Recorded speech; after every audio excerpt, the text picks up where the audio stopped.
Hi everyone, welcome to my video about fitness and wellbeing. My name's Helen Jagger. I'm a personal trainer and a nutrition coach. I'm really passionate about all things wellbeing, so much so that I've got my own health and fitness transformation program, and I'm also the co-founder of Thrive Health and Wellness, which is a company that provides health and wellness content and services to the corporate arena. I believe that everybody should be able to access information and tools that can help them to look after themselves as best as feasibly possible, no matter what the circumstances are. So right now, I don't know what situation you're in. You might be storming ahead in your career. Perhaps you're looking to return to the workplace. You might have had a period of absence or something like that, or you could be literally plodding along as normal. Whatever your situation is, it's really important in amongst all of the madness of working to grow and develop your career, and you also incorporate your own overall well-being into life as well. So what do I mean by that? Okay, so I break this down to about 5 pillars. These pillars we use at Thrive too. They are nutrition, movement and exercise, well-being, mental health, and not forgetting rest and relaxation. I believe that all of these are elements that are all as important as each other for trying to create some sort of equilibrium in our lives. So having coached a number of women over the last few years, I know that many of them haven't prioritised, or they haven't been able to prioritise, or not even realise that they should prioritise any or all of these areas at all in their lives. So as a consequence, the effects of not doing so can upset so many other different things. So they can have an impact on our self-esteem, our energy levels, and our general confidence. So essentially, if we neglect one, the others can suffer. So I'd like to break those pillars down for you today and let you know about each one and what I perceive to be important about them. So nutrition, quite simply, this is the food that we eat. So weight is usually what's drawn women to me and to my program.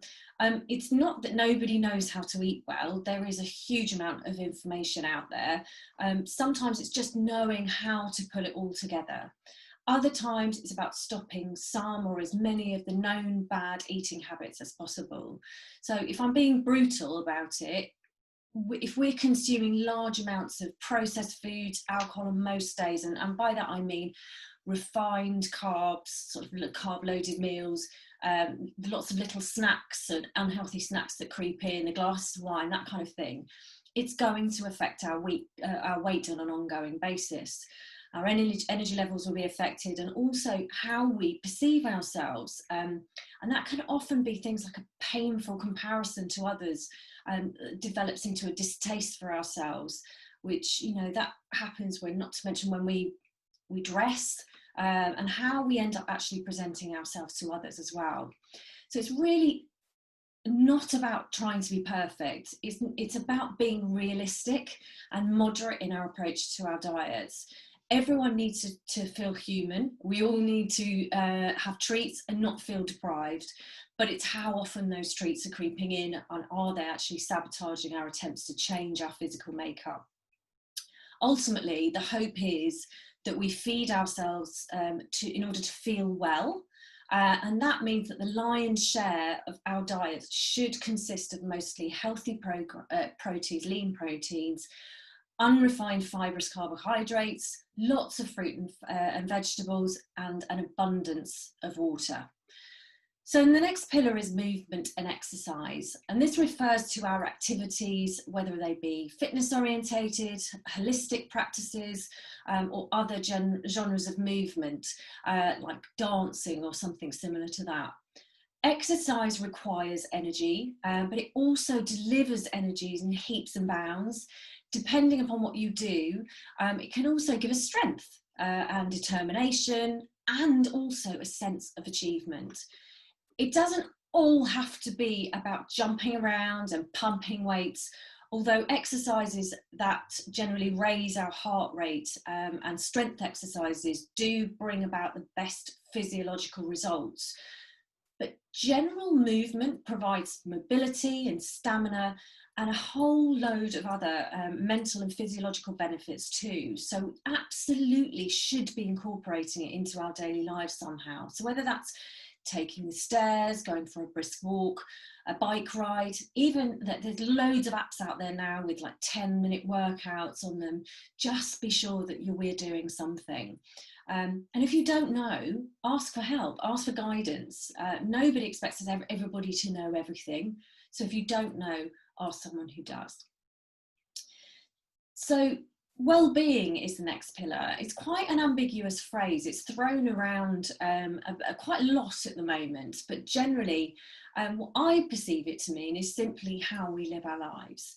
This includes our relationships, how we interact with our families, our social circles, our friends, and also the work-life balance that we have.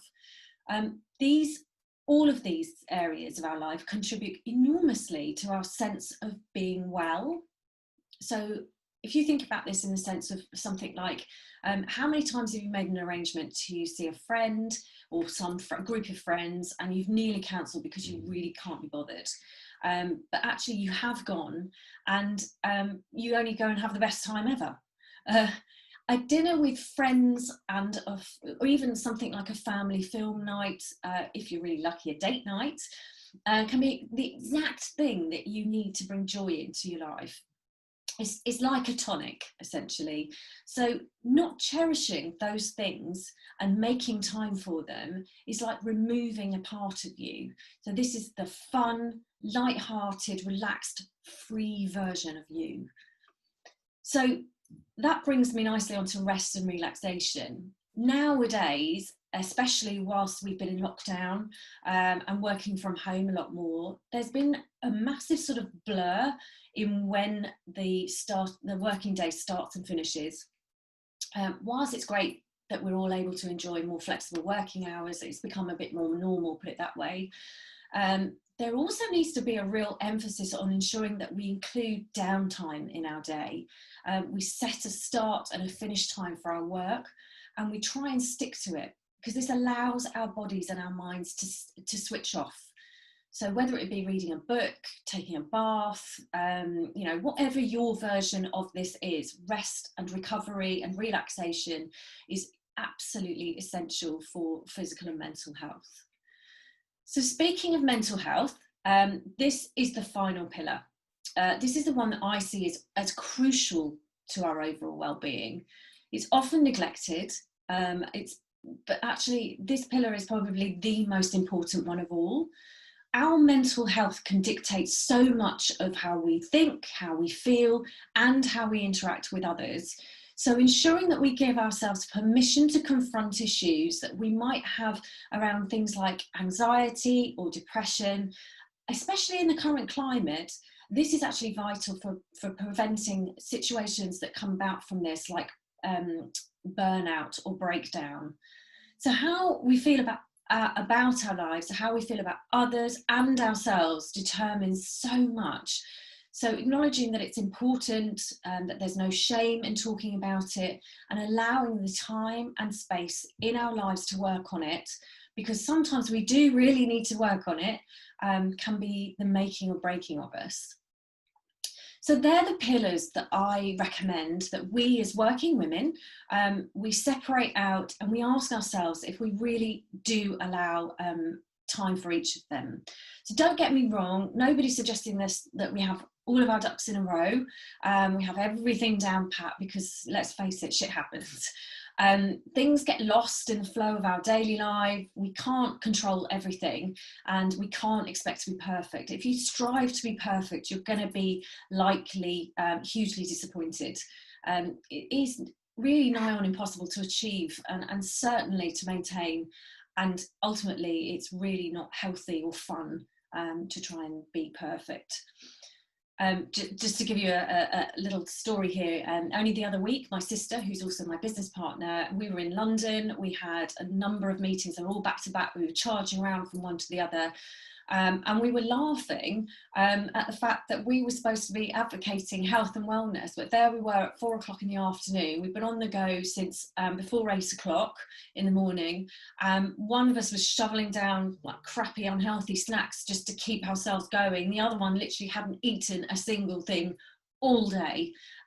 So life happens. It's not always perfect. And if it does, you just have to laugh it off and start again. It's not an ideal scenario, but it is what it is. So if we start by looking at these pillars, maybe we can actually work out that if we find time for each of those areas in our working week, even if it is literally 5 minutes here and there, we can help ourselves to feel as fantastic as we genuinely deserve to feel, and we can become the very best version of ourselves. So that's it from me. Whatever your journey is, whatever you're going through at the moment, I wish you all the very best of luck. I send huge positive vibes to you. Really, really good luck for the future, and just remember to just be you. Thanks for listening.